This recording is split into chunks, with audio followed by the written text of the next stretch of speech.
Okay, universe. I think it's probably a good time to crack a cold one because there are words that will come out of my mouth in the next 45 minutes or 4 to 5 minutes. We'll see how long I can sustain. That I don't think will be easily spoken. And nothing personal. Well, I suppose it's personal. I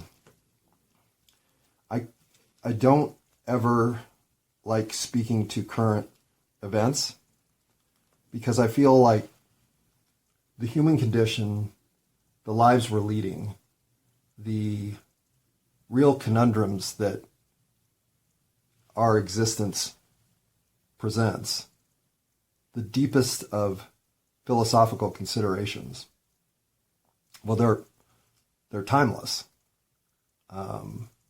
While peripheral considerations of 21st century American life play a big role in defining the values and cultural mores that you are participating within and inundated by, the conversation in your head, the one you have with your resident critic, is the same conversation that you'd be having 2,000 years ago or 2,000 years forward. That doesn't go away. And so for me, anything that centers on, say, the phenomenon of the Barbie movie has zero value. However, male and female roles and the tension and tug back and forth therein, and what the influence of the Barbie movie had to say on those roles this summer, especially given an emerging, empowered, young female audience to judge it. Well, yeah, there's some moments in which current cultural events and happenings can become very relevant. And so when those are occurring, then they're absolutely worth a little bit of mental masturbation, which is why I feel like I can't ignore conversation about the Israel-Palestine situation, especially with fearless leader Joe Biden offering essentially blanket support to self-defense, or at least what do they call it? They have to be able to protect themselves from vicious terrorist attacks. And, of course, anti-Semitism as the ground upon which all those vicious terrorist attacks are taking place. Okay, I've, not that it matters that you be on the record about anything, but I am definitely on the record as not understanding our love of Israel. In fact, if you want to go down conspiracy road with me, the place where I feel like that blackmail routine in Pizzagate with the kids in the photos, that Jeffrey Epstein, that whole thread, well, when you think about how compromised our political leadership, take for instance Bobby Kennedy Jr., how they all just rank and file line up to pay mad respect to the country that is known as Israel. So I have nothing but sympathy for the horrors of oppression that any people face historically, currently, in the future, and the stain on our humanity that creates. So to think this isn't a way of of appreciating the true victim status as someone who undeservedly suffered the wrath of another human being in any capacity. All of that is wrong and leads me to dark, dark thoughts about what this planet's like if I let too much of it in, because it's everywhere. It's happening next door right now.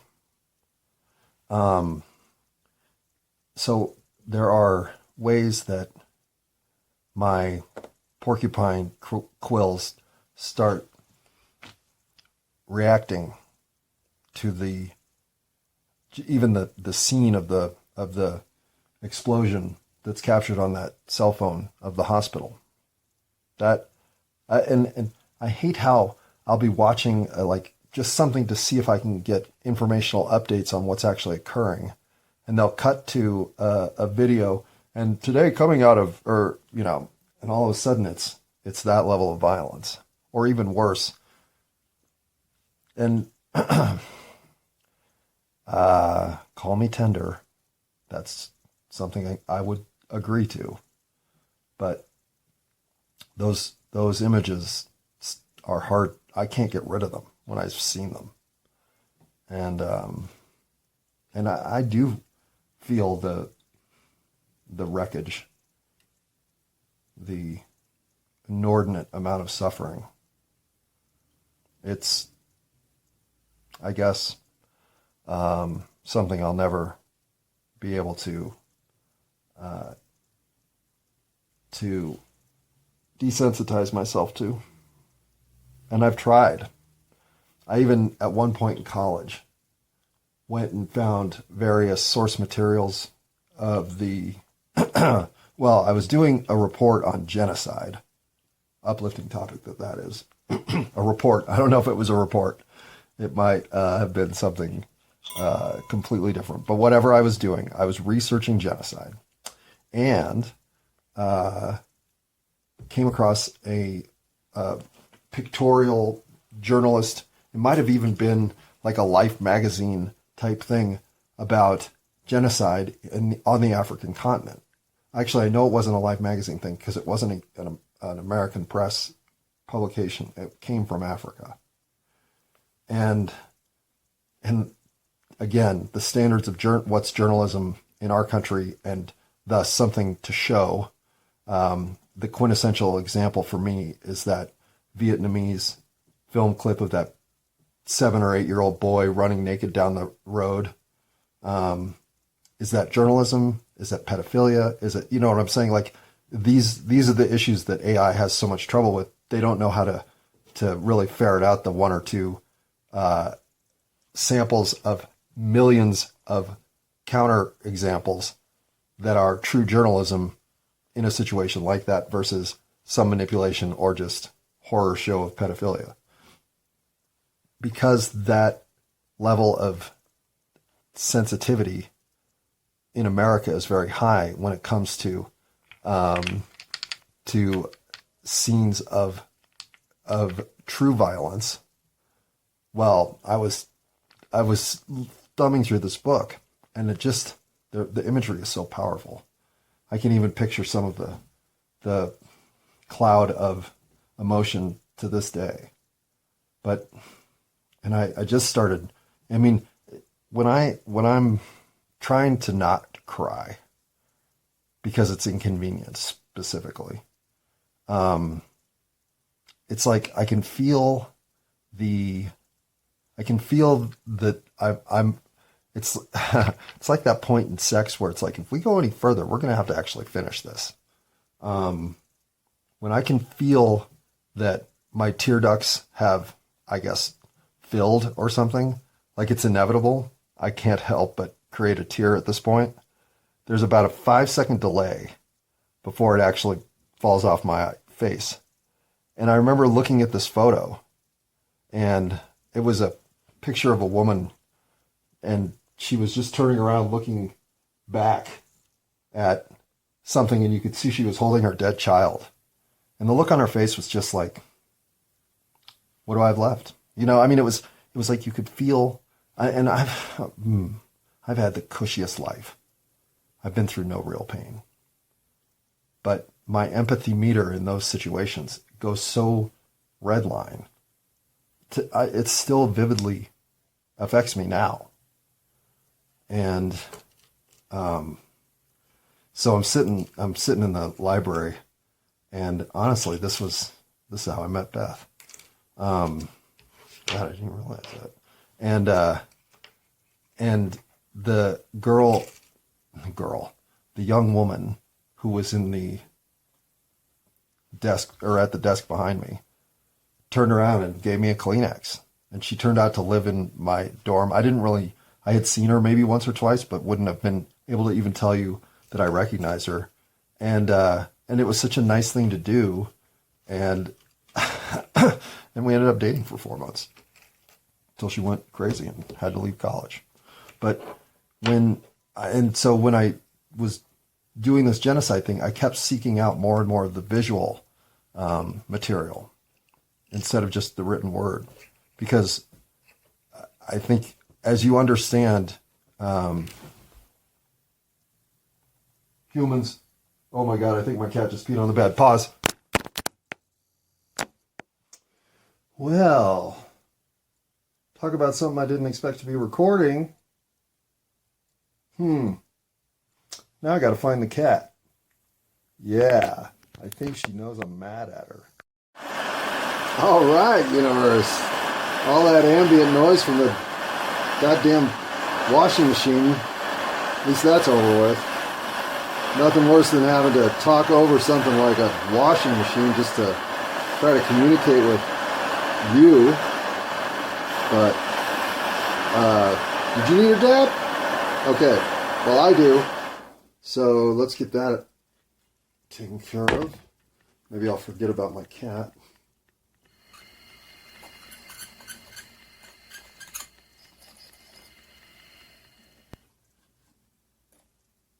Nope.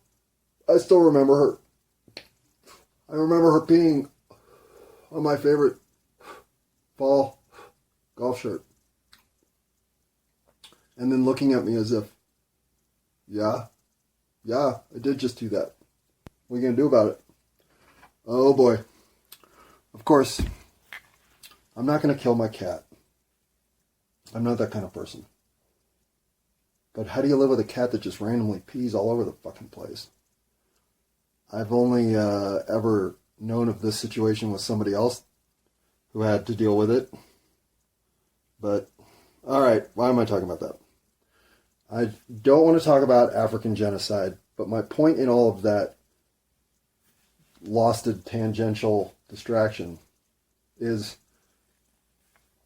imagery is oftentimes mentally permanent for me. I can pull in what is not direct experience, but vicarious experience, either in movie, video form, or even just photo, where the emotional connection made in the exchange of quasi-life is real enough that it imprints on me forever. And I mean, all of us experience this. Everybody can think of their favorite scene in their favorite movie as if they were there participating. Pause. So I'm not claiming some special experience here, but it's peculiar to me that we are so limited in exposure to, for instance, the wreckage of war. There should be photos on the front page of every newspaper in this country when we are involved in some sort of international police state action that results in the death of civilian innocents. Well, seeing that wreckage might help a nation come to its conscience. I could be wrong. But those images for me are so powerful that day in the library, I remember thinking, I wonder if I can get myself to the point that I don't tear up at this kind of exposure. But tearing up at that kind of exposure is exactly what led to maybe my favorite relationship of all time. It was only 4 months long, but Beth and I got along great. Beth was one really cool woman who I'll bet now today is even cooler. However, that incident stands out. So there was another incident. I remember the first movie I lost it in on a date, just sobbing my ass off. And, boy, what movie was that? It was something, well, I know the year. Okay, we're not going to play that game.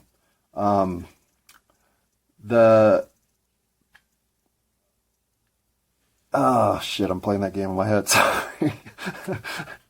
Oh, what movie did we see, Cameron? What was it? It was something, I know Fatal Attraction was in the theater at the same time. So that's as far as I can take it. But I'm going to find that movie out, and I'll have it for you next time. At least there's about a 4% chance I'll have it for you next time, because I'll forget this by the end of the 5 minutes here. All of these distractions, if I can bring them full circle, are ways of trying to say we need more responsibility with our international diplomacy as we encourage not peaceful solutions, but escalating conflicts in regions where tensions are already high. It's reckless. It's irresponsible. It is the maneuvering of very few in charge of the moral identity of a nation.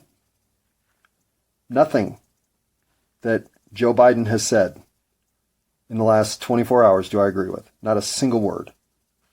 Not even his joke. He's not funny. And he has black eyes. It's spooky. But even though I'm 99.7% today convinced he's not a clone, that he's in fact the same Joe Biden that I remember from Delaware with that cheesy smile and the hair plugs. Where's that guy? Okay, he's not a clone. I don't think. But he is a dick. He has an abrasive manner. He races through his teleprompter as if the only thing he's trying to do is not make a mistake. He has no approachability. His staff is terrified of him.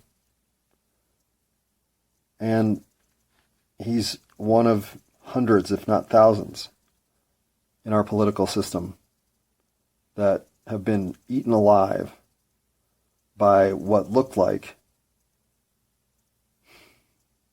success measured at the highest level. And it turned out to be nothing but a prison and competitive landscape in which nobody is a winner, everybody's a loser. And you don't realize how much of your life you fought your way to something important only to get somewhere completely astray and filled with what? Doused idealism? What is the cynicism that begets all who look at their lives as cashed in for others' interests? Sellout. The ultimate jersey of sponsorship. I will do anything for you if you will give me money. I'm not saying Joe Biden's sitting around worried about all the bribes he's denying, and it's probably true that he's the only clean politician in America. It could be true. There's got to be one, right? But you're not going to be president. That's not a clean politician. By the time you're president, you're a known compromised politician connected to the highest levels of compromise available.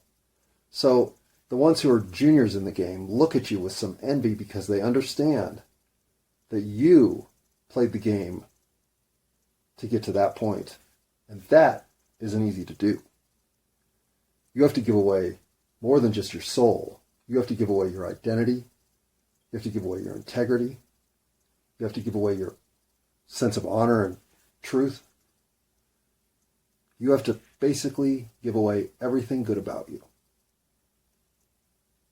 But then in exchange, they give you this veneer of protection from all missteps you may encounter. Get caught in an airport bathroom, toe tapping to the guy next to you? Don't worry about it, we'll fix that. Get caught with too many dogs biting too many of your staff? Well, we'll just blame the dogs, not the owner. We'll cover you, Joe. Whatever fucking zany shit you get into, you're covered.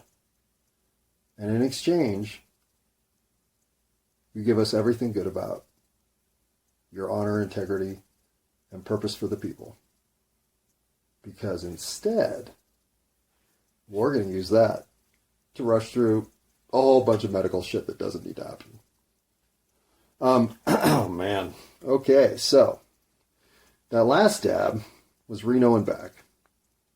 First time I've had this, and I'm going to put this right in the. There is, in my opinion, 70% of weed falls into one category, and that is the category that is relaxing, euphoric,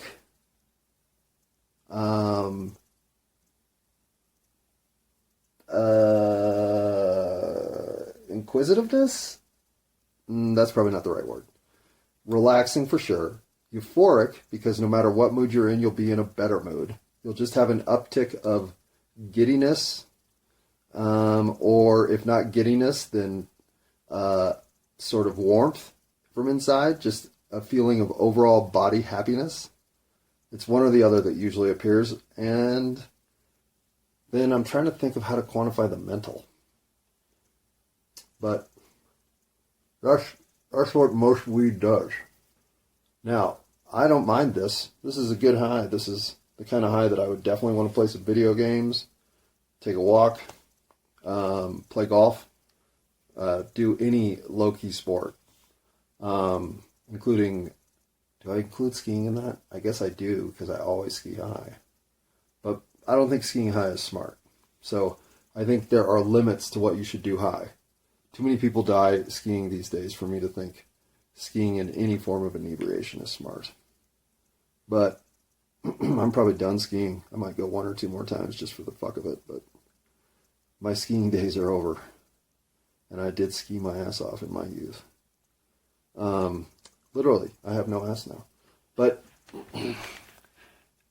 since Reno and back is one of those names that you figure what, some carload of 18-year-olds was going to California to buy a plant that they were going to turn into a gold mine here in Colorado, and maybe they did. And because it was such a symbolic gesture to all of them, they named the plant Reno and back. I have no idea if that's true. I'm making that up in real time. But since that's the name of the weed that is sitting in my, currently on my dab tool, well, I thought, while the washing machine is in its most abrasive mood, can I come up with, off the top of my head, a list of 15 ideas for weeds? Is that 15? Maybe. And see if any of these actually show up as real weed soon, or have in the past, or currently do. But none of these do I think are weed. As a matter of fact, I specifically stayed out of the name conventions like skunk or kush or blueberry or anything that is already well known as a weed variant. I'm pretty sure I did that. I was intending to, so if I made a mistake, we'll just cross it off the list. And I don't think... Oh, one of these doesn't count, but we'll get to that one. So, starting off with pickles. I think pickles is the perfect name for almost anything, whether it be a cat or a lawnmower or a plant. You can even name your girlfriend Pickles. There are so many things that pickles works for. So why not weed?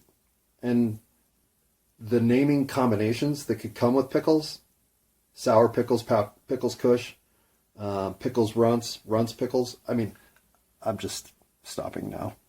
Pickles. That was the first thing that came to mind. But that would have been the first thing to come to mind if I was trying to name my mirror. Second thing that came to mind, cobwebs. Mostly because there's a cobweb up in my fucking corner.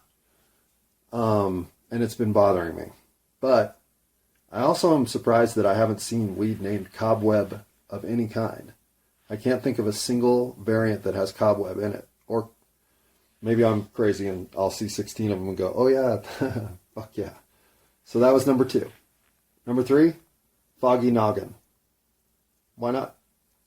I mean, it's as good as Sour Patch Kids. Maybe better. Number 4, and this might be my favorite, bucket list. Number 5, main event. Number 6, cunt punch. Okay, I don't say that word. Except that might be my favorite phrase of the 21st century. I don't know if the sorority banishment. No, what happened? They had. It's worth seeking out.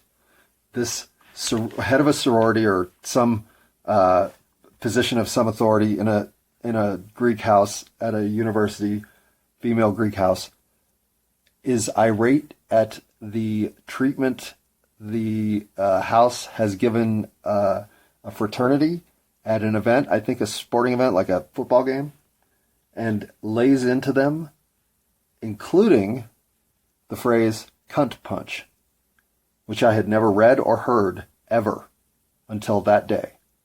And it got a little bit of meme play when it hit the zeitgeist.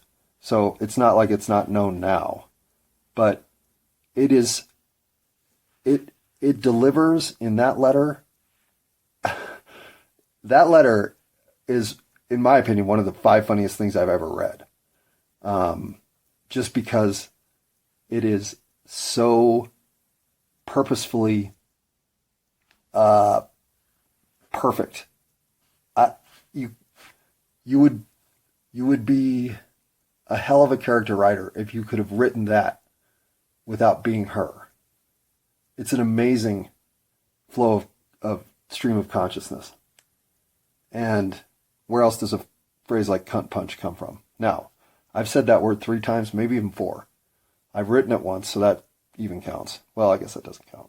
The reason I won't say it, or won't use it in public, is it's the single most common word that women are disgusted by.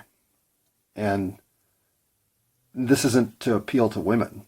I'm saying the phrase, and I'd say moist is one, snatch is one, but because those obviously have other varietal usages, cunt does not.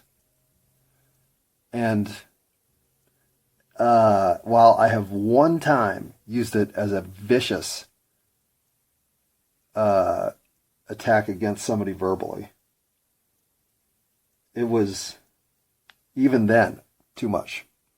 And I pulled it out of the drawer knowingly, hadn't ever used that word in that capacity, ever, except that time. And even now regret it. So it is filed away forever. But it's dirty cousin, cunt punch? Oh man, I wish that was a phrase I could use. But now that I've said it 5 or 6 times on this recording that will forever live in the public sphere, I guess it's hard for me to say that I haven't said it. So I don't think that should be the name of a weed. But it's always somewhat not understandable to me that we have phrases like that are just vile enough that they are socially unacceptable. It's just a weird thing that we have to have a list of shit like that.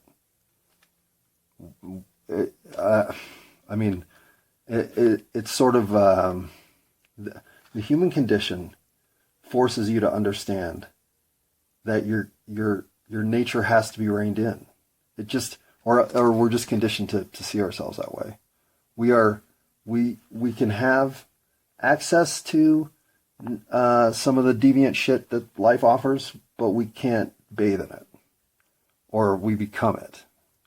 Even knowing it exists changes who we are. So, cunt punch. All right, so back to weed titles. Clock in, clock out. Seriously, why isn't that the name of a high-end sativa and a high-end indica? Clocking in, clocking out. I don't know. Maybe it is. Knock knock. Okay, that's probably like copyright infringement or some shit. But knock knock. In the absurd category, beetle thief. Just because I like the way it sounds. In the, oh yeah, I loved it, that movie Tron. End of line. End of line. Why is end of line not a weed? Why is dunce cap not a weed? Honestly, why is that not a weed? Gizmo? I don't think. Bunny dust? Come on, that's funny. Last but not least, because it is copyright infringement, Cloud City. But if you could get away with it, come on. So those were the names of weeds I came up with in the 7 or 8 minutes that the washing machine was going. All right. The Warren. Okay, first of all, I don't buy the, I hate to say it, but this all feels, okay, the Palestinian situation is one of complete desperation. There are no wins. Every aspect of life is a loss. Which, of course, to those of us who sit here knowing what it would be like to go on a losing streak, feel, well, yeah, I'd be pissed off enough to do some shit myself. I might fucking retaliate. I'm not saying I would do stuff like that. But yeah, I understand being angry, so it makes sense to me that they're fucking at their wits' end and are throwing what they can at a situation that is pointed against them. Human nature. But that's too simple of a take on what's really happening, which is that it's not casual disregard and misalignment with their environment. They are suppressed. They are oppressed. They are living in circumstances where hope has disappeared. They're living in circumstances where it's not just being dejected. It's having the only point of life becomes to endure it. You think that there is a strength, almost a nobility, in being able to maintain your sense of tomorrow in a day where today is almost unlivable and has been since as far back as you can really remember. And if that's the situation that turns you into an aggressive rebel, then you're a unique individual, because you've either gone through that stage and are now in full-on resignment to your circumstance. Resignment? Is that a word? Probably not. But you are resigned to your circumstance in a way that, without any hope left to spark you, doesn't matter what sort of metal you're made of, you're now essentially waiting to die. And with a scenario in which you've got a number of people feeling those intuitions. It's not a rallying point to create the level of attack that is seen, or at least with what we've seen here in America. I am so much more persuaded by the powerful taking advantage of the weak in ways that are discoverable because they assume that the weak think like they do. But the weak aren't here to take. The weak aren't even meek. They're here to understand that there can be no cause to disregard the humanity of another. And if you find yourself as the victim of that circumstance, and the forces acting upon you are relentless, there is no stopgap. There is no place to lift up and get air. It's a question of suffocation. And measure your breathing you can. Sustain some sense of purpose and pride is definitely possible. But hope? What can you hope for? Even the idea that there would be enough rabble-rouser in you to coordinate an attack? I don't know. Goes against everything I know that kind of shit would happen. Especially given what the last decade has looked like in this one-way assault against a people's. And if I have to hear one more time that Israel has a right to defend itself, we've never, ever, ever insinuated otherwise. We all have a right to defend ourselves against whatever attack may be showing itself against. But to then retaliate in obscene fashion, well, the hope you have, Israel, of being respected as a viable nation depends on your humanity starting to show right now.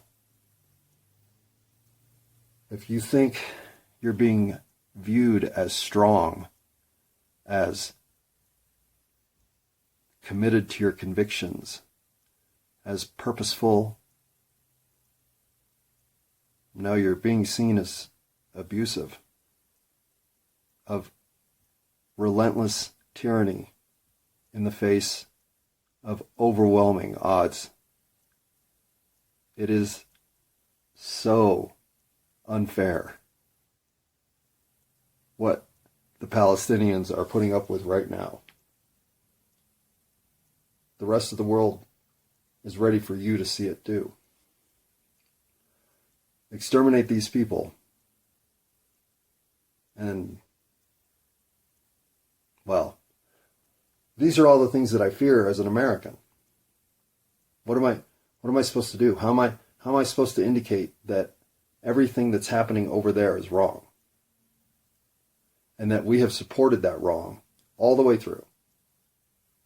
We are on the wrong side of history in most instances where I discover which side of history we were on. We are about creating tension and dissension that from outside looks like a bubbling uprising from within. But when that bubbling uprising will only happen with the catalyst that is American covert intervention,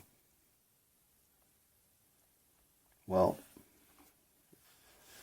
I start to think, where do I feel guiltier? That I was born inside this territory, or that I was born white inside of this territory? or that I was born male, white, and inside of this territory. Or wait, guilty though. My soul knows that these circumstances don't exist.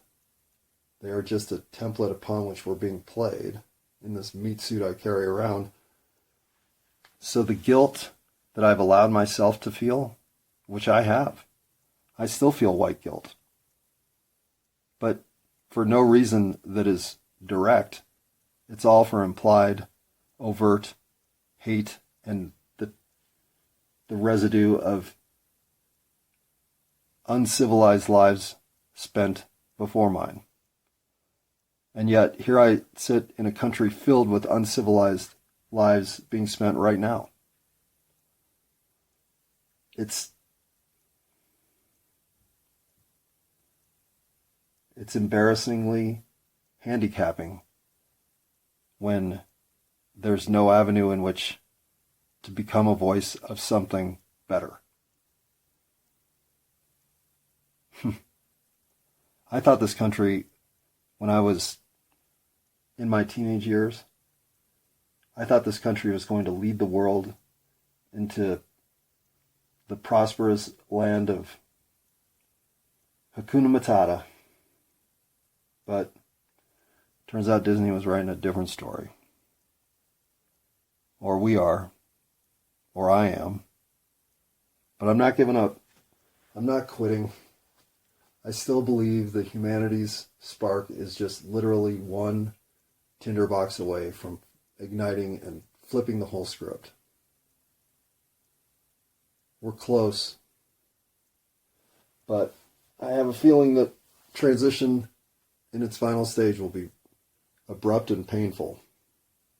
So, I guess what I should do is really just enjoy some dabs, stop thinking about this shit, stop worrying about genocide and war, and I can't stop worrying about that stuff. But how about we talk about, for the final element, authenticity. It's funny that we quarrel with authenticity. What authenticity to me is the ability to be the real you, to be as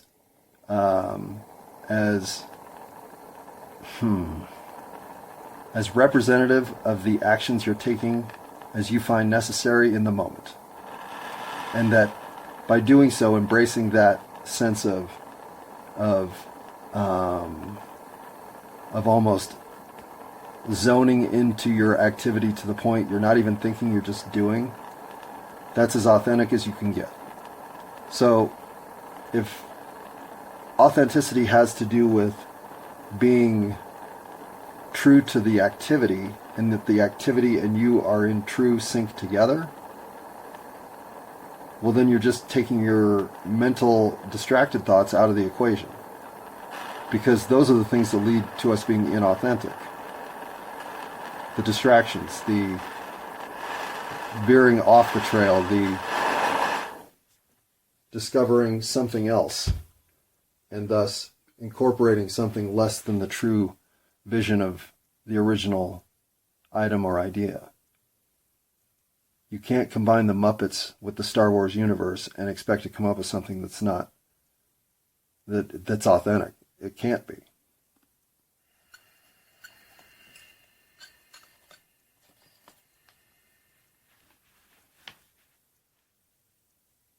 Yet the Ewoks do exist. So maybe I'm wrong. Maybe you can combine the Muppets with almost anything. But then the Muppets are, by their very nature, not authentic. They're puppets. So you're already suspending enough of your belief to think, oh, sure. I mean, if I were on another planet and a little 3-foot teddy bear came up to me with a stick and poked me and offered me grapes, or wait, did I offer him grapes? My point is, you can suspend your thoughts of reality when it comes to your fantasy and imagination. But when it comes to this reality, being authentic in the 3D space and time, or 4D space with time, presentation of Earth, it's funny how none of the authenticity actually has to do with the activity in itself, or at least manifesting in the environment that is 3D Earth. Real authenticity is the expression of you. Everything you do that you do from within your true self always vets out as authentic. And nothing else will. You can't be authentic about your passion for NASCAR racing. You can only be a passionate NASCAR racer. Vicarious authenticity doesn't exist. You're defining yourself through something else. That's the very antithesis of authenticity. Authenticity is the confidence of knowing that you are perched and can't be knocked down. You are completely at ease with the universe and your role in it. Nothing about what's happening is unexpected. Nothing about what is happening is anything but you acting and being your real self, and the actions that come with it are always the authentic actions of you. And if you are lost about who you are, then you'll really quarrel with the notions of how authentic things are, because you'll be chasing down an experience that will somehow trip the authenticity trigger inside you that now you don't know how to even navigate toward. And so you'll hear that somebody gave up fast food and turned into a whole new self, and you'll think, well, that's all that's missing for me. I just need to find my thing that I'm not doing or doing, and once that tricks in, then I'll be my authentic self. But nothing from the world about you can define you as an authentic being. I really think college should be, well, first of all, it should be 8 years, 3 of which are academic.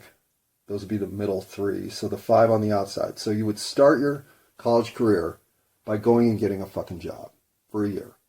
Just go get a job. Any job. Doesn't matter.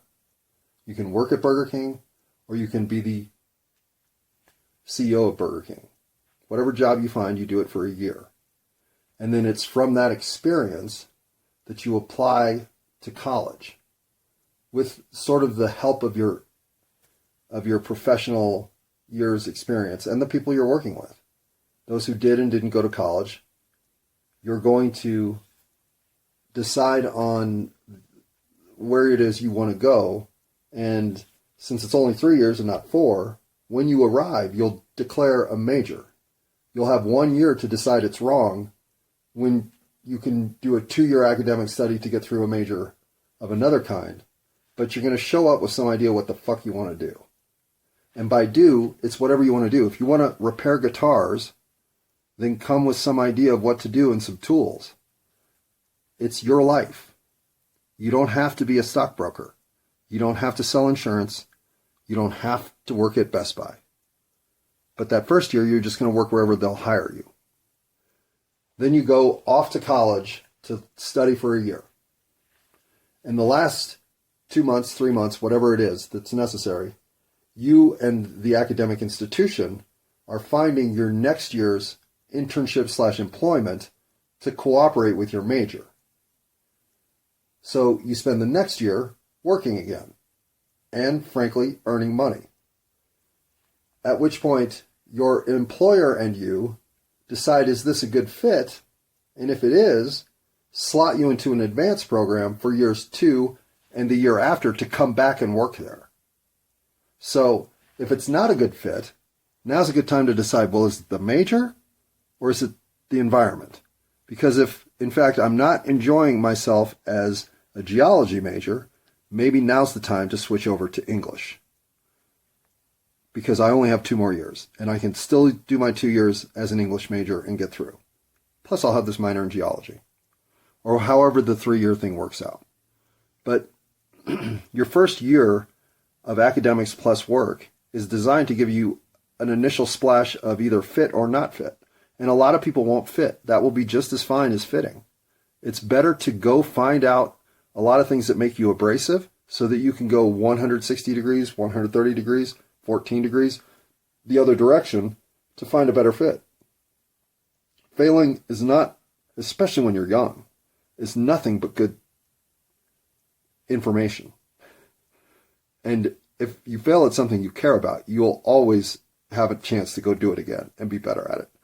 Nobody is the best at something the first time they do it.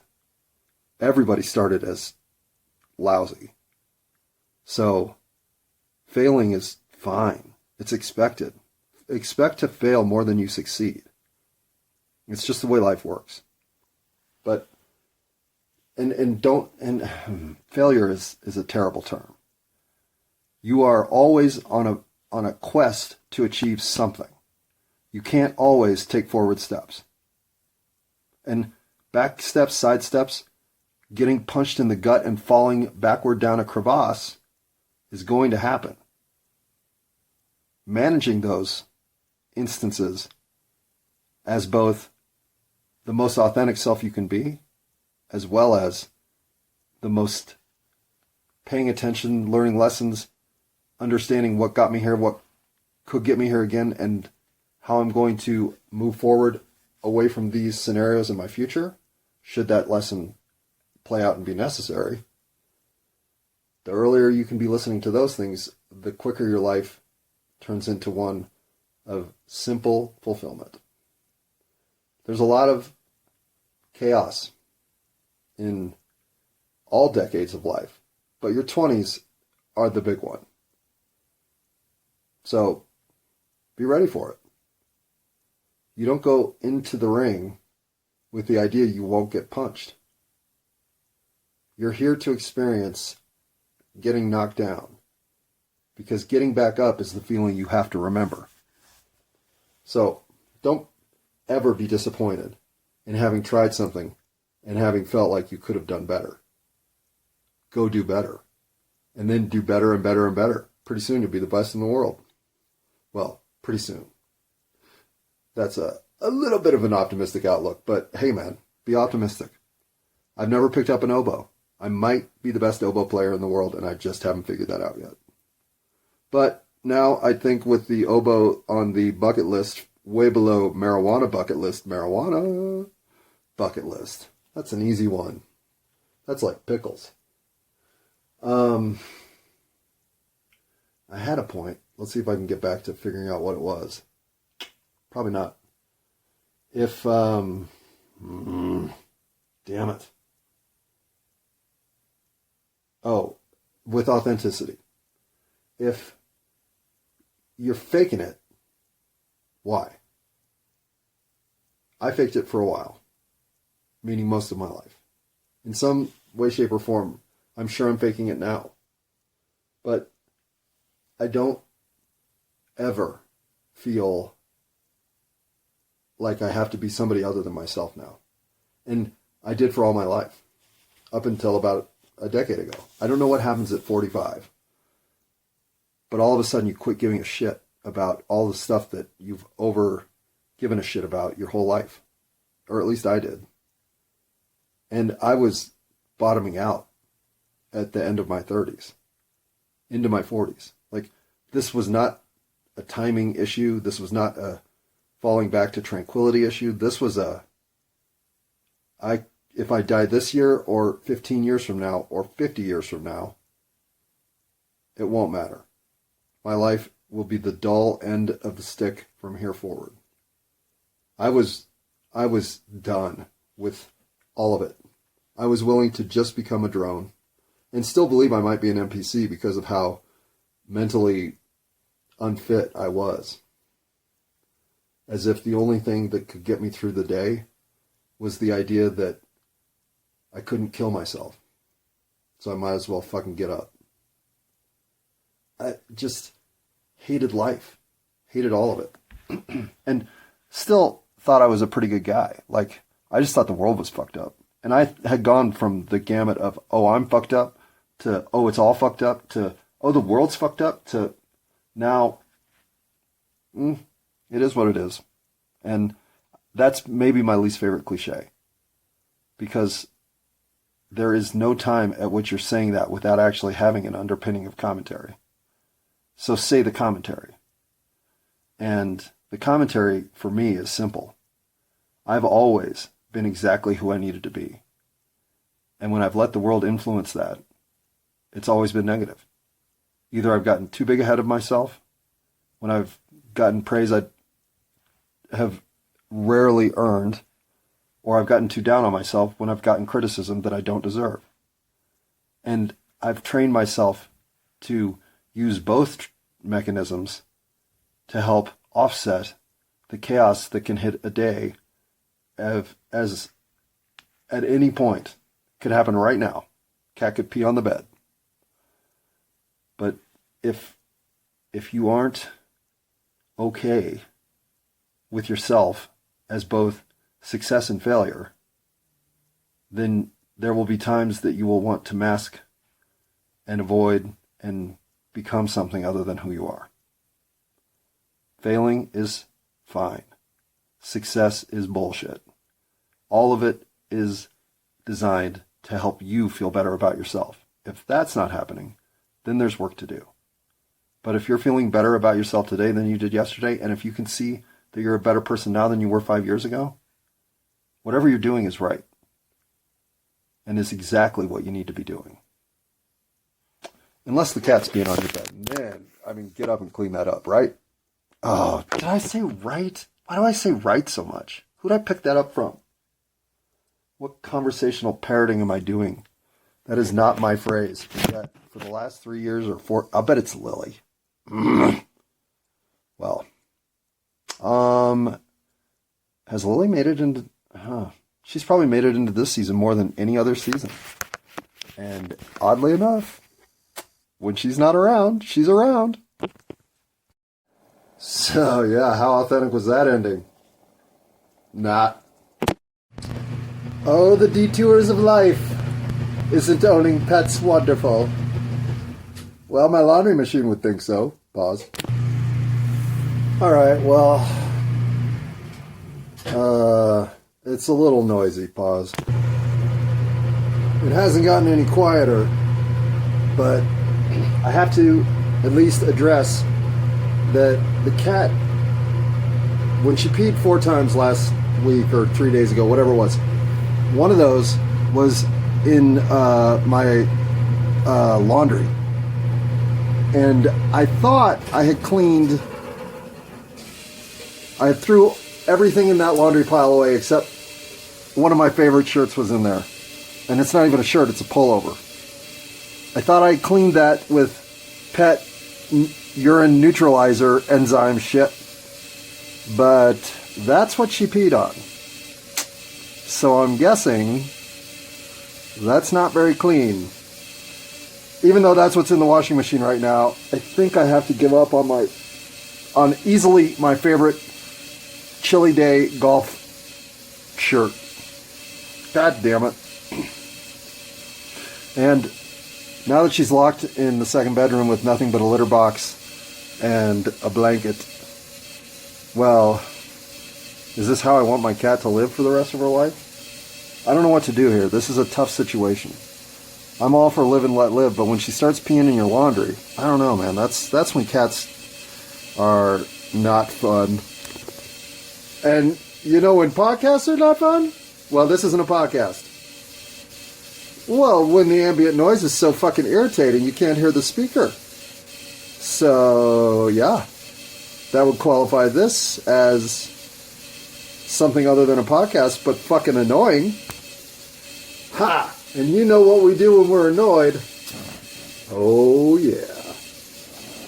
This this grapefruit, which is a first time for me, not that grapefruit's a very well-known strain, and is something I'm sure I've smoked in plant form without knowing it before.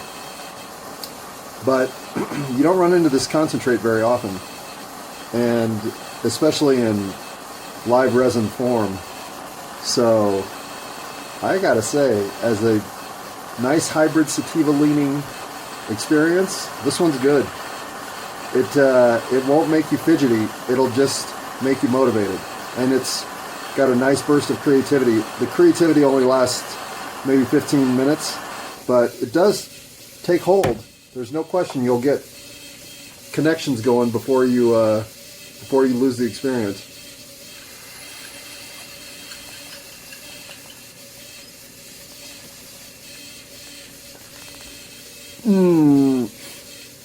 Wow, that's good.